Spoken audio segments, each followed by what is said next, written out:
Diabetic पेशंटसाठी काही important lifestyle tips. तुमच्या प्रत्येक मीलनंतर 10 ते 15 मिनिट वॉक करणं हे खूप इम्पॉर्टंट आहे. त्याच्यामुळे रक्तात वाढलेली साखर ही कमी होण्यास मदत होते. व्यायाम केल्यामुळे शरीरातले मसल्स शरीरातील एक्सेसिव्ह साखरेला ग्लुकोजमध्ये कन्वर्ट करतात आणि एनर्जी फॉर्म करण्यास मदत करतात. तुमची झोप पूर्ण न झाल्यामुळे सकाळी तुमच्या रक्तातील साखरेचे प्रमाण अचानक वाढू शकते. दालचिनी आणि मेथीचे दाणे हे रक्तातील साखरेचं प्रमाण कमी करण्यास मदत करतात. दालचिनी इन्सुलिन सेन्सिटिव्हिटी वाढवते आणि फास्टिंग ब्लड शुगर लेवल कमी करण्यास मदत करते.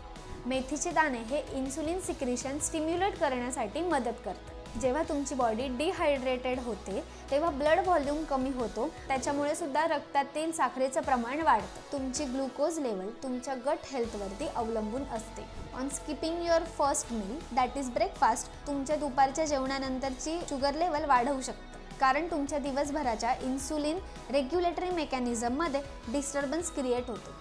जर तुम्ही स्मोक करत असाल तर तुमची शुगर लेवल मेंटेन होण्यासाठी अडचण येते. डायबिटीज हा एक लाईफस्टाईल डिसऑर्डर आहे आणि तुमच्या खाण्यापिण्याच्या सवयींवरती तो अवलंबून आहे.